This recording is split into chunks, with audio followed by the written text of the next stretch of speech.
حضور صلی اللہ علیہ وسلم کا فقر کس طرح کا تھا؟ حضور صلی اللہ علیہ وسلم کا فقر یعنی غربت اختیاری تھا یا غیر اختیاری؟ یہ سوال پوچھا ہے عبد الرحمن صاحب نے ملتان اسٹیشن سے۔ یعنی ان کا سوال کا مقصد یہ ہے کہ نبی صلی اللہ علیہ وسلم نے غربت میں زندگی گزاری تو یہ اللہ کی طرف سے غربت تھی یا آپ نے خود ایسا کیا ہے؟ دیکھیں there are two types of غربت۔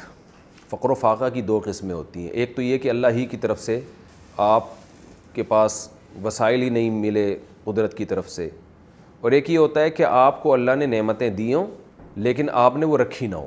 تو نبی صلی اللہ علیہ وسلم کا جو فقر و فاقہ تھا یہ اختیاری تھا، یعنی آپ نے خود سے اپنے آپ کو غریب رکھا ہے، غربت پسند کی ہے۔ مشہور واقعہ ہے کہ نبی صلی اللہ علیہ وسلم نے فرمایا کہ جبریل نے کہا کہ اگر اللہ نے آپ کو یہ اختیار دیا ہے کہ آپ چاہیں تو یہ احد پہاڑ کو آپ کے لیے سونا بنا دیا جائے، تو آپ صلی اللہ علیہ وسلم نے کیا فرمایا؟ میں چاہتا ہوں ایک وقت کھاؤں اللہ کا شکر ادا کروں، اور ایک وقت فاقہ ہو تو صبر کروں میں۔ تو یہ نبی صلی اللہ علیہ وسلم نے اپنے اختیار سے غربت کو پسند کیا ہے۔ تو اس میں حکمتیں کیا ہیں وہ ایک الگ موضوع ہے، وہ میں بتاتا ہوں انشاءاللہ۔ دیکھیں یہاں دو چیزوں میں لوگ فرق نہیں کرتے۔ ایک طرف شریعت کا حکم یہ ہے کہ اللہ نے جب آپ کو نعمتیں دی ہوں تو آپ ان نعمتوں کو استعمال کریں۔ دو حدیثیں ہیں جن میں لوگ گڑبڑ کر دیتے ہیں۔ حدیث میں آتا ہے ایک صحابی رسول اللہ صلی اللہ علیہ وسلم کے پاس آئے، ان کا حلیہ خراب تھا، کپڑوں پہ پیون زدہ کپڑے اور بال بھی بکھرے ہوئے۔ تو آپ صلی اللہ علیہ وسلم نے فرمایا کہ اللہ نے تمہیں اتنا مال نہیں دیا کہ تم اپنے حلیے کو ٹھیک کر لو؟ فرمایا ہاں میں مالدار آدمی ہوں۔ تو آپ نے فرمایا ان اللہ یحب ان یرا اثر نعمتہ علی عبدہ، اللہ یہ چاہتے ہیں کہ جب اللہ نے کسی بندے کو نعمتیں دی ہوں تو وہ نعمتیں اس پہ نظر آنی چاہیے۔ اس حدیث سے ہمیں کیا پتہ چلتا ہے؟ اگر اللہ نے آپ کو پیسہ دیا ہے تو وہ پیسہ جھلکنا چاہیے آپ کی گاڑی سے، آپ کے گھر سے، آپ کے لباس سے، آپ کے لائف اسٹائل سے۔ پیسہ ہو اور آپ استعمال نہ کریں تو یہ کنجوسی کہلاتی ہے، تو یہ شریعت میں پسندیدہ نہیں ہے۔ تو اس حدیث پر اشکال ہوگا کہ جب نبی کو اللہ نے پیسہ دیا تو پھر آپ نے غربت کیوں اختیار کی؟ تو دیکھیں پیسہ اگر ہو اور آپ نے رکھا ہوا ہے پیسہ پھر اس کو استعمال نہ کرنا یہ تو عیب ہے، لیکن اگر آپ کو پیسہ دیا اور آپ نے سارا خرچ کر دیا، صدقہ خیرات کر دیا اور بچا ہی نہیں آپ کے پاس پیسہ، تو یہ شریعت میں ناپسندیدہ نہیں بلکہ یہ تو توکل کا بہت بڑا درجہ ہے۔ تو ہمارے نبی صلی اللہ علیہ وسلم کی غربت دو طرح سے اختیاری تھی۔ ایک تو یہ کہ آپ کو آپشن دیا گیا کہ آپ مالدار بننا چاہتے ہیں یا غریب، تو آپ نے غربت کو ترجیح دی۔ دوسرا یہ کہ جب بھی آپ کے پاس دولت آئی ہے، مال غنیمت کی صورت میں یا ہدیے کی صورت میں، کسی بھی طرح سے جب دولت آئی ہے تو آپ صلی اللہ علیہ وسلم کے پاس صبح اگر دولت آئی، پیسہ آیا تو شام ہونے سے پہلے آپ نے سارا صدقہ کر دیا، شام کو آیا تو صبح ہونے سے پہلے آپ نے سارا صدقہ کر دیا اور دوبارہ اسی فاقوں پر آ گئے۔ تو اس لیے علماء نے اس سے ایک نتیجہ اخذ کیا ہے کہ یا تو آپ دولت رکھ کے استعمال کریں، یعنی تین حالتوں میں سے ایک حالت آپ کو اختیار کرنی پڑے گی۔ یا تو آپ دولت جب اللہ دے رہا ہے تو رکھیں، اس کو استعمال کریں، جیسے حضرت سلیمان علیہ السلام نے کی، جیسے حضرت عثمان غنی نے کی، جیسے مغیرہ ابن شعبہ رضی اللہ عنہ نے کی، جیسے حضرت حسن نے کی۔ حضرت معاویہ آپ کو بہت ہدایہ دیا کرتے تھے اور آپ ان کو استعمال بھی کرتے تھے۔ حضرت حسن رضی اللہ تعالیٰ عنہ، بیت المال سے آپ کا بڑا اچھا وظیفہ حضرت معاویہ رضی اللہ تعالیٰ عنہ نے باندھ دیا، تو حضرت حسن اس کو استعمال کرتے تھے۔ ایک بڑی شان و شوکت والی حضرت حسن کی زندگی تھی، تو اور یہ بہت سے پیغمبروں میں ہے اور بہت سے صحابہ میں یہ آپ کو یہ ملے گا۔ حضرت عثمان غنی کا جیسے حساب تھا۔ تو ایک کنڈیشن تو یہ جو عام طور پہ لوگوں کی ہوتی ہے کہ اللہ جب پیسہ دیتا ہے تو نظر بھی آتا ہے۔ دوسری کنڈیشن یہ ہوتی ہے کہ اللہ پیسہ دے مگر آپ کا دل اتنا بڑا ہو کہ آپ ایک روپیہ اپنے پاس نہ چھوڑے، سارا صدقہ کر دیں۔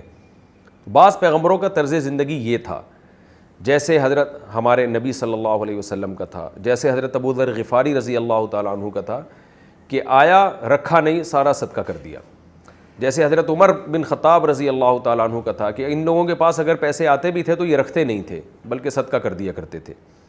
تیسری کنڈیشن یہ ہے کہ آپ کے پاس پیسہ آیا اور آپ نے رکھا مگر رہے غریبوں کی طرح آپ، یہ ناجائز ہے۔ یعنی پیسہ ہے یا تو اتنا بڑا دل بھی نہیں ہے کہ آپ سارا صدقہ کر دیں، یہ کسی حکمت سے صدقہ کر نہیں رہے آپ، لیکن کیا کر رہے ہیں کہ رکھا ہوا بھی اور استعمال نہیں کر رہے، یہ کنجوسی ہے، یہ ذخیرہ اندوزی ہے، اس کو شریعت نے بالکل بھی پسند نہیں کیا۔ تو بہت سے لوگ ہمارے معاشرے میں اس طرح بھی ہوتے ہیں۔ تو نبی کا تو سب سے اعلیٰ درجہ ہے، آیا صبح جب آیا تو شام کا آپ نے انتظار نہیں کیا, سارا صدقہ کر دیا. یہ جو توکل کا درجہ ہے یہ ہر ایک کے لیے جائز نہیں ہے, کیونکہ نارملی ایک عام آدمی کے لیے اس کی اجازت نہیں ہے, کیونکہ وہ جب شام کو فاقہ پڑے گا تو وہ اسلام کو برا بھلا کہے گا, اللہ کو معاذ اللہ کہے گا کہ میں نے تو اللہ کی خاطر سارا صدقہ کر دیا تھا اور دیکھو اللہ نے اب مجھے فاقوں میں ڈال دیا. تو ایک نارمل جو حکم ایک عام آدمی کے لیے وہ یہی ہے کہ اتنا صدقہ کرو جتنا افورڈ کر سکتے ہو. کل شام کو اگر فاقہ پڑ جاتا ہے تو اللہ کے بارے میں شکایتیں نہ آئیں, بلکہ آپ کا اتنا اللہ پہ اعتماد اور توکل ہو کہ آپ اس کو افورڈ کر سکیں. پھر صرف آپ میں نہیں, آپ کے بیوی بچوں میں بھی ہو. آپ نے کہا بھائی میں تو فاقے میں بھی گزارا کر لوں گا, کوئی مسئلہ نہیں ہے, جتنی میرے پاس دولت ہے آج سے ساری میں نے فلاں ٹرسٹ کو دے دی اور فلاں غریبوں کو بانٹ دی. تو آپ اکیلے تو نہیں, آپ کے ساتھ تو بیوی بچوں کی لائن بھی ہے اگر آپ میرے بیانات سنتے ہیں. تو پھر ایسے موقع پر ان کو توکل کی بھیٹ کیوں چڑھا رہے ہو بھائی؟ ان کا تو آپ کو نان نفقہ پورا کرنا پڑے گا. یہی وجہ ہے ہمارے نبی صلی اللہ علیہ وسلم 1 سال کا نان نفقہ گھر میں ڈال دیا کرتے تھے, پھر سارا صدقہ کرتے. لیکن آپ کی ازواج میں اتنا توکل تھا کہ وہ 1 سال کا نان نفقہ جب گھر میں آتا تو وہ 1 سال تک رکھتی نہیں تھی, وہ بھی صبح آتا تو شام تک صدقہ کر دیا کرتی تھی. حضرت زینب رضی اللہ تعالیٰ عنہ کی سخاوت تو مشہور ہے کہ صبح آپ کے پاس راشن آیا ہے اور شام ہونے سے پہلے سارا غریبوں میں بانٹ بوٹ کے ختم کر دیا. تو حضرت عائشہ رضی اللہ تعالیٰ عنہ کا بھی یہی حال تھا, اتنی سخاوت کہ آپ کے بھانجے ان کو غصہ آ گیا. حضرت عائشہ رضی اللہ تعالیٰ عنہ کے بھانجے نے قسم اٹھا لی کہ میں آپ کے ہاتھ روک دوں گا, یہ اتنی سخاوت کر رہی ہیں تو وہ اپنا نقصان کر رہی ہیں. امی عائشہ کو جب پتہ چلا کہ میرے بارے میں قسم اٹھا لی ہے کہ مجھے سخاوت نہیں کرنے دیں گی, تو امی عائشہ نے قسم اٹھا لی کہ میں ان سے زندگی بھر بات نہیں کروں گی. تو بہرحال پھر صلح و صفائی ہوئی ہے, دونوں کی قسموں کو توڑا گیا. پھر حضرت عائشہ نے بہت باندھی آزاد کی اپنے قسم کے کفارے کے طور پر. تو مقصد یہ ہے کہ بہت بڑے لوگ تھے تو ان کا توکل بہت بڑا تھا. تو عام نارمل آدمی کو حکم یہی ہے کہ اتنا صدقہ کرو جتنا افورڈ کر سکتے ہو. تو نبی صلی اللہ علیہ وسلم کی یہ شان تھی کہ آپ نے غربت کو اختیار کیا ہے. اس میں حکمتیں کیا تھیں؟ بہت ساری حکمتیں تھیں. اگر میں ان حکمتوں کی طرف جاؤں گا تو یہ کلپ بہت لمبا ہو جائے گا. یہ میرے بیانات میں اس کو بیان کرتے رہتا ہوں کہ آپ صلی اللہ علیہ وسلم نے حضرت سلیمان علیہ السلام کی طرح مال و دولت کو اختیار کیوں نہیں کیا. حضرت سلیمان نے تو اللہ سے دولت مانگی تھی باقاعدہ, تو ہمارے نبی نے یہ کیوں نہیں کیا؟ اس میں بہت ساری حکمتیں. ایک سرسری جو ایک موٹی سی حکمت ہے وہ یہ کہ آپ چونکہ آخری نبی ہیں تو آپ کوئی ایسا کام نہیں کرنا چاہتے تھے جس سے کل کوئی انگلی اٹھا سکے کہ معاذ اللہ آپ کا دعوی نبوت سے مقصد دنیا پرستی تھی معاذ اللہ.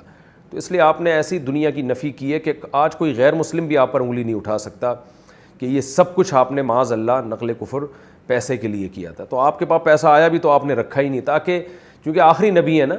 حضرت سلیمان علیہ السلام تو آخری نہیں تھے, کوئی ان پر ایمان نہ لائے تو نیا نبی آئے گا. تو اور ساری دنیا کے لیے آپ کو پیغمبر بھی نہیں بنایا گیا. ہمارے نبی چونکہ آخری نبی ہیں, ساری دنیا کے سارے انسانوں کے لیے, تو آپ کی شخصیت کو ہر لحاظ سے اعلیٰ اور اکمل بنایا گیا ہے, اور ایسا بنایا گیا کہ کوئی بھی آپ پر انگلی نہ اٹھا سکے کہ بھئی یہ جو ہے معاذ اللہ انہوں نے دنیا کے لیے یہ سب کچھ کیا ہے. تو اب کوئی غیر مسلم آپ پر انگلی نہیں اٹھا سکتا. آپ کا جو طرز حیات تھا, طرز زندگی تھا, وہ اتنا یعنی غربت والا تھا کہ 40 دن گھر میں چولہا نہیں جل رہا ہے, کھجور کی چھال پہ آپ سو رہے ہیں, اسی میں آپ نے زندگی گزار دی. تو آج کوئی آپ پر انگلی نہیں اٹھا سکتا. ورنہ شریعت میں بذات خود یہ جائز ہے کہ آپ دولت رکھیں, اس کو استعمال کریں, صدقہ بھی کریں, خود بھی کھائیں. وَأَمَّا بِنِعْمَةِ رَبِّكَ فَحَدِّثْ, رب کی نعمتوں کو بیان کریں. تو بیان کبھی قول سے ہوتا ہے, کبھی عمل سے. عمل سے بیان یہ ہے کہ دولت ہے تو وہ نظر آئے. اللہ تعالیٰ ہمیں اپنے حبیب صلی اللہ علیہ وسلم سے اور محبت نصیب فرمائے. اور اس میں ایک حکمت یہ بھی تھی کہ غریبوں کو بھی تسلی. دولت مند کو تو تسلی پیسے سے ہوتی ہے. اب کوئی اس امت میں غریب ہوگا تو اسے تسلی ہوگی کہ بھائی اللہ کے سب سے جو لاڈلے پیغمبر تھے, سب سے جو زیادہ محبوب پیغمبر تھے, وہ غریب تھے, تو ہم اگر غریب ہو گئے تو کیا ہو گیا. تو یہ بھی ایک اس میں بہت ایک ہمارے لیے سبق ہے.